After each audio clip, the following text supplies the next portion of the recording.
Hello everyone, good morning. আশা করি তোমরা সকলে খুব ভালো আছো আর আমরাও কিন্তু বেশ ভালো আছি। তো আমার আজকে আরও একটা নতুন ব্লগে তোমাদের সকলকে জানাই অনেক অনেক স্বাগত। এখন ঘড়ির কাঁটায় বাজে ঠিক সকাল 7টা আর আমি স্নান করে সোজা চলে এসেছি রান্নাঘরে। আর আজকে একটু তাড়াতাড়ির মধ্যে স্নান করেছি আর সমস্ত কাজবাজও কিন্তু আমার হয়ে গেছে, মানে বাসি কাজ যেগুলো ছিল। তো এখন রান্নাঘরে এসে এই যে প্রথমে সোনামায়ের খাবারটা রেডি করে নিয়েছি, আজকে ওকে চিড়ে দেবো। আর এদিকে দেখো প্রেশার কুকার চাপিয়ে দিয়েছি যেহেতু ভাত চাপাবো। আর এই যে দেখো দুধটাও প্রায় গরম হয়ে গেছে। তো চলো এখন থেকে তোমাদেরকে সাথে নিয়ে আমি আমার আজকের দিনটি শুরু করলাম। বেশ কিছুদিন ধরে একটা কথা গোপন রেখেছিলাম, তবে সেই গোপন কথাটা আর গোপনভাবে থাকলো না। চলো কি গোপন কথা, পুরো ভিডিওটা দেখো, তাহলেই তোমরা সত্যিটা জানতে পারবে। আজকে ঘুম থেকে উঠেছিলাম ওই 5:30 পৌনে 6টার দিকে। আর আজকে এত সকালে ঘুম থেকে ওঠার কারণটা হচ্ছে আমি আর তোমাদের দাদাভাই আজকে একটু বাজার যাব। তো ভাবলাম বাজার যাওয়ার আগে যাতে আমার সমস্ত কাজ বাজ শেষ হয়ে যায়, যার কারণে তাড়াতাড়ি ঘুম থেকে ওঠা। আর আজকে ছিল সত্যনারায়ণ পুজো। তো আমার শাশুমা যেহেতু বাড়িতে সত্যনারায়ণ পুজো করে, তো পুজো রান্নাবান্না প্লাস সোনামাকে দেখাশোনা করা সবটা একসাথে সম্ভব না। তাই সকাল সকাল ঘুম থেকে উঠে নিজের সমস্ত বাসি কাজ শেষ করে এখন সোজা চলে এসেছে রান্নাঘরে। আর এখন ঘড়ির কাঁটায় ওই 7টার মতো বাজে। প্রথমে আগে ওইদিকে দুধ চাপিয়ে দিয়েছিলাম, সোনামাকে তো সময় মতো করে আমাকে খাওয়াতে হবে। আর একদিকে চাপিয়ে দিলাম ভাত। আর মাঝে মাঝে সোনামাকে দেখতে আসছিলাম, তো সোনামাকে দেখতে না পেয়ে জানো তো বুকটা হঠাৎ করে থমকে গিয়েছিল। তারপরে দেখি মেয়ে নিজের বিছানা ছেড়ে সোজা চলে গেছে ওই যে দেখো কোথায়। তো ওকে দেখে একটু নিশ্চিন্ত হয়ে দেখো চারিদিকে বালিশ হাত দিয়ে দিয়েছি যাতেও পড়ে না যায়। আর এখন যদি ওকে টাচ করি তাহলে ও তো ঘুম থেকে উঠে যাবে, আর এখন যদি ও ঘুম থেকে উঠে যায় তাহলে আমার ভারী মুশকিল হবে। তাই চারিদিকে বালিশ হাত দিয়ে আবারও চলে এলাম রান্নাঘরে, কারণ একদিকে ভাত চাপিয়েছি আর এখন করে নেব আলু পোস্ত। তো তার জন্য পরিমাণ মতো তেল দিয়েছিলাম একটু 5 ফোড়ন আর দিয়ে দিলাম আলু। চলো এখন আলুগুলো ভালো করে ভেজে। তো এত সকালে কখনোই আমাদের রান্নাবান্না হয় না, আমাদের রান্নাবান্না শুরু করতে করতে প্রায় 10:30 11টা বেজে যায়। তবে আজকে বাইরে যাওয়ার ছিল বলে তাড়াতাড়ি রান্নাটাও করে নিলাম। আমি বেশি কিছু রান্না করব না, ভাত ডাল আর আলু পোস্ত করে যাব। বাকি যা রান্না হবে সেগুলো আমার শাশুড়ি মা পরে করে নেবে। যখন আর কি পুজোর সমস্ত রেডি হয়ে যাবে তারপর তো সোনামায়ের দাদান ধরবে, তারপর আমার শাশুড়ি মা রান্নাগুলো করে নেবে। যাই হোক, ওইদিকে আলু ভাজা হয়ে গেছে, পরিমাণ মতো জল দিয়ে একটা থালা ঢাকা দিয়ে দিলাম যাতে আলুটা ভালো মতো করে সেদ্ধ হয়ে যায়।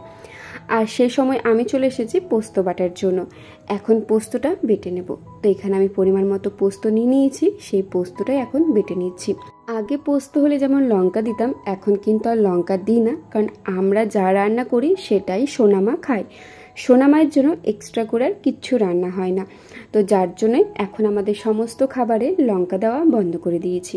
এই যে দেখো পোস্ত প্রায় আমার বাটা হয়ে গেছে। চলো এখন ভালো করে পোস্তটা রান্না করে নিই। আর এই পোস্ত বাটতে বাটতে যে আমি কতবার সোনামায়ের কাছে গিয়েছিলাম ওকে দেখতে, আসলে জানো তো ভারী ভয় হয় যদিও বিছানার দিকে পড়ে যায়। আর তোমরা তো জানোই আমি খুবই উল্টোপাল্টা চিন্তা করি। তো যার জন্য একবার করে বাটছিলাম আর একবার করে সোনামাকে দেখতে যাচ্ছিলাম। যাই হোক পোস্ত বাটা হয়ে গেল, চলো এখন ভালো করে পোস্তটা রান্না করে নিই। তোমরা অনেকেই জানতে চেয়েছো যে দিদি ভাই তুমি কেন গোপন রাখছো, তুমি সত্যি কথাটা এবার বলেই ফেলো। সোনামায়ের কি কোনো ভাই বা বোনও আসতে চলেছে? চলো আজকে সেই কথাটাই তোমাদের সাথে শেয়ার করি।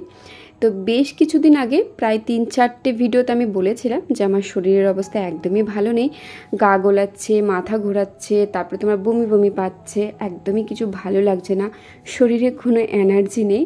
তো এই সব কথাগুলো ভেবে তোমরা হয়তো ভেবেছো যে সোনামায়ের কোনো ভাই বা বোনও আসতে চলেছে, বা আমি হয়তো সেকেন্ড টাইম প্রেগনেন্ট। না না, এমনটা কিছু নয়, আমি সেকেন্ড টাইম প্রেগনেন্টও নয়। আর এই মুহূর্তে সোনামায়ের কোনো ভাই বা বোনও আসছে না। আমার শরীরটা দুর্বল, তার কারণ হচ্ছে যেহেতু আমার এখন ঘুম একদমই চোখে নেই, রাত্রেবেলায় ঘুম হয় না, খুবই কম বলতে পারো, হয়তো সারা রাতটার মধ্যে 1 ঘন্টা ঘুমালাম, আবার কখনো সেটাও হয় না। তো যার কারণে শরীরটা দুর্বল লাগে। আর সকাল সকাল ঘুম থেকে উঠে তোমরা তো আমার ভিডিওতেই দেখো আমি সারাদিন কি কাজ করি বা না করি সেটার মুখে শেয়ার করলাম না। আর তাছাড়া এই সময় সোনামা এত দুষ্টুমি হয়েছে, ওকে চোখের আড়ালও করা যায় না, এদিকে সেদিকে চলে যায়। তো সেখানে সোনামাকে দেখা, ঘরের কাজবাজ করা সবটাই বুঝতেই পারছো আর কি। তো যার কারণে শরীরটা খুবই দুর্বল লাগে, ভালো লাগে না, জানি না কেন, কোনো জিনিসে এনার্জি পায় না। আগে যে এনার্জিটা থাকতো সেটা তো এখন মোটেও থাকে না।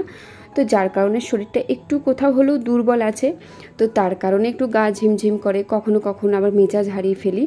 তো যার জন্যই শরীরটা অসুস্থ, এর বেশি কিছু না।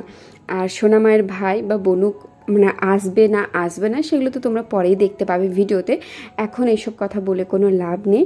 তো আশা করি তোমরা তোমাদের কমেন্টের উত্তর পেয়ে গেছো।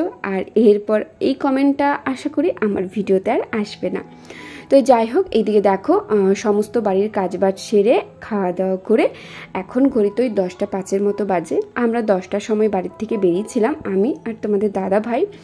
ইচ্ছে ছিল সোনামাকে নিয়ে যাওয়ার, কিন্তু কি করব বলো, বাজার করতে যাচ্ছি। তো সেখানে বাজার করব না সোনামাকে ধরবো, আর ও তো এখন কোলের মধ্যে একদমই থাকতে চায় না, সবসময় নিচে নামতে চায়। তো মলের মধ্যে কোথায় ওকে নিচে নামাবো বা জিনিস এদিকে সেদিকে ফেলে দেবে বলে সোনামাকে নিয়ে যাইনি। তবে জানো তো মনটা খুবই খারাপ ছিল যখন বাড়ির থেকে বের হয়, বিশ্বাস করবে না, চোখগুলো পুরো ছলছল করে এসেছিলো, এতটাই খারাপ লাগছিল। যেহেতু সোনামাকে ছেড়ে কখনো কোথাও যায় না, আমরা যেখানে যাই সোনামাকে সাথে করে নিয়ে যাই। আর সোনামা হওয়ার থেকে শুরু করে আজও পর্যন্ত কখনো আমাকে ছেড়েও থাকে না, সবসময় আমার কাছেই থাকে। তো যার কারণে ওকে ছেড়ে আসতে খুবই কষ্ট হচ্ছিল। তবে কি আর করা যায়, বাজার এসেছি, কয়েক ঘন্টা বলতে ওই হাতে গোনা 1 ঘন্টা পরেই আমরা আবার বাড়ি চলে যাব। তো এখন আমরা চলে এসেছি মলে। এই যে দেখো জিনিস কেনাকাটা চলছে। তো তোমাদের দাদা ভাই গেছে ট্রলি আনতে, দেখি কখন আসে। এখন আপাতত এইটুকুই বাজার হয়েছে, এই তো এলাম সবেমাত্র। চলো এক এক করে কিনি, আর অবশ্যই বাড়ি গিয়ে তোমাদের সাথে শেয়ার করবো। মোটামুটি আমাদের যা কেনাকাটা করার ছিল সেগুলো হয়ে গেছে। তো এইখানে এসে দেখছিলাম বাচ্চাদের বেশ কিছু খেলনার জিনিস ছিল, তো ভাবলাম সোনামায়ের জন্য কিছু নিই। তো বিশ্বাস করবে না, এই পুতুলগুলোর দাম দেখো 500 টাকা, 499। মানে দামটা দেখে বলতে পারো আকাশ ছোঁয়া টাইপের লাগলো। একটা পুতুলের দাম 500 টাকা। আর সোনামাকে তো জানোই এখন হাতে যেটাই দিই সেটা ছিঁড়ে দেবে, আর না হয় খেলবে না। ও তো এখন বাসনপত্র নিয়ে খেলতে বেশি পছন্দ করে। তো যার জন্য আমরা আর কিছু নিইনি, ওর জন্য খাবারের জিনিস নিয়েছিলাম, আর বেশি আর কিছু নিইনি। তো তোমাদের দাদাভাই ওইদিকে আর কি বিল পে করছিল। তো এখন আমরা চলে এসেছি, তোমাদের দাদাভাই গেছে বাইক আনতে, আর আমি এখানটাতে দাঁড়িয়েছিলাম। কি নিয়েছি না নিয়েছি অবশ্যই বাড়ি গিয়ে দেখাও। আর মলের মধ্যেও আমি সেভাবে কোনো ভিডিও করতে পারিনি, কারণ ভিড়ও ছিল, আর জিনিস কিনবো না তোমার ভিডিও করব। আর তোমাদের দাদাভাইকে তো জানোই ভিডিও করা একদমই পছন্দ করে না। তো যার জন্য তোমার আর ভিডিও সেভাবে আমি কোনো ক্লিপ নিতে পারিনি। তখন কেনাকাটা হয়ে গেছে, চলো বাড়ি যাই। আর মনটা বারবার ছটফট করছে, মনে হচ্ছে কখন গিয়ে সোনামাকে একবার জড়িয়ে ধরি, কারণ অনেকক্ষণ হয়ে গেছে ওকে কোলে নিইনি। তো বাড়ি গিয়ে প্রথম আগে সোনামাকে দেখে বিশ্বাস করবে না, ওর রিয়াকশানটা এতটাই সুন্দর ছিল, মনে হচ্ছে যেন কতদিন ও তার মাকে দেখেনি। যদিও আমি সেই রিয়াকশানটা ক্যাপচার করতে পারিনি, যেহেতু ফোনটা তোমাদের দাদা ভাইয়ের কাছে ছিল। এই যে প্রথমে আগে এসে ড্রেসটা চেঞ্জ করে হাত পা ধুয়ে সোনামাকে আদর করতে বসে গেছি, কারণ অনেকক্ষণ হয়ে গেছে সোনামাকে আদর করিনি। আর সোনামাও জানো তো এখন বুঝতে শিখেছে যে ওর বাবা মাকে যখনও আর কি অনেকক্ষণ দেখে না, তারপর যখন ও দেখে কি খুশি যে হয়। এই যে দেখো মায়ের পেটের কাছে মাথা রেখে মাকে এখন আদর করছে। আর এই মুহূর্তগুলো এতটাই ভালো লাগে, বিশ্বাস করো, না ক্যাপচার করে থাকতে পারি না। যাই হোক চলো, সোনামাকে বেশ কিছুক্ষণ ধরে আদর করেছি, এরপর ওকে স্নান করি দেখ ওর ঠাম্মি, তারপরে সোনামাকে খাবার খাইয়ে দেবো। আর আজকে সোনামাকে শ্যাম্পু করেছিল, যেহেতু বাড়তি ছিল রবিবার, তো প্রত্যেক রবিবার করে সোনামাকে শ্যাম্পু দেওয়া হয় মাথায়। তো দেখো সোনামাকে এখন শ্যাম্পু করাচ্ছে ওর ঠাম্মি, আর ও কিন্তু একদমই কান্নাকাটি করে না। আর এই জিনিসটা ও ছোটোর থেকেই, ওকে স্নান করালেও ও একদমই কান্নাকাটি করে না। আমি অনেক বাচ্চাকেই দেখেছি কত কান্নাকাটি করে, তবে আমার সোনামা একদমই কান্নাকাটি করে না। যাই হোক, ওইদিকে স্নান করানোর পর সোনামাকে খাইয়ে দিয়েছি। আর আমি যে জামাগুলো পরে বাজার গিয়েছিলাম সেগুলো একেবারে কেচে নিয়েছি, আর যে নাইটিটা পরে খাইয়েছি সেটাও কেচে নিয়েছি। কাঁচা ধোয়া হয়ে যাবার পর এখন চলো নিচে যাই। নিচে গিয়ে প্রথমে খাবার খেয়ে নিয়েছিলাম, আর খাবার খাওয়ার পর সোনামাকে ঘুম পাড়িয়ে দিয়েছিলাম। তো সেই সময় আমার শাশুড়ি মা সমস্ত বাসনগুলো মেজে নিয়েছে। এখন বাসনগুলো মাজা ছিল, তো আমি এক এক করে ধুয়ে রেখে দিলাম। চলো এখন বাসনগুলো বাসন রাখার ধাড়িটার মধ্যে রেখে দিই, আর তারপরে দুপুরে একটু ঘুমোবো, কারণ খুব ঘুম পাচ্ছিল, শরীরটাও ভালো লাগছিল না। আর আজকে তো মনসা পুজো ছিল, বিকেলে আবার যাব মনসা ঠাকুর দেখতে।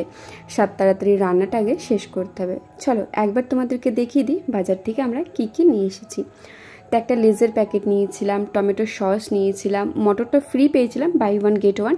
এখানে বিস্কুট নিয়েছি, কলগেট নিয়েছি, বডি লোশন নিয়েছি, ভিমবার সাবান নিয়েছি, রিফাইন্ড অয়েল, সোনামায়ের জন্য ওটস নিয়েছি, বিস্কুট আরেকটা নিয়েছি, আর এখানে ছিল vinegar, soya sauce, red chilli sauce, এইসব আর কি। তো এগুলো সমস্তটাই অফারে পেয়েছি। এই যে দেখো, এইটা এখন সোনামাকে দেওয়া হবে। আচ্ছা বন্ধুরা, তোমরা আমাকে একটা কমেন্ট করে জানাও তো, সোনামাকে আমি ওটসটা কিভাবে খাওয়াবো, কেমন করে কি তৈরি করব, বা ওটসের কত রকমের কি রেসিপি হয়। অবশ্যই তোমরা যেগুলো করো আমাকে একবার শেয়ার করো, কারণ এই প্রথম সোনামাকে ওটস দেব। তো ওটস সম্পর্কে আমার সেভাবে কোনো ধারণা নেই, বা কারো কাছে শুনিও নি কীভাবে দিতে হয় না হয়। আর ফোন যে দেখবো, বিশ্বাস করো সেই সময়টুকুও পাই না। তো তোমরা যারা যারা বাচ্চাদেরকে ওটস দাও, কিভাবে দাও, কোন সময়ে দিলে ভালো হয়, অবশ্যই কিন্তু কমেন্ট করতে ভুলো না। তো বিকেলে দেখো চলে গিয়েছিলাম মনসা মন্দির, আর এইখানে একজনের গায়ে ভর এসেছিল, তো আমি একটা ছোট্ট মতন ক্লিপ নিয়েছিলাম। তো যাই হোক, চলো আজকের ভিডিওটা এত দূরে রাখলাম। ভালো লেগে থাকলে like, comment, share and subscribe করে আমার পাশে থেকো। তাহলে আজকের মতো আসি, দেখা হচ্ছে খুব শীঘ্রই অন্য কোনো নতুন ভিডিওতে।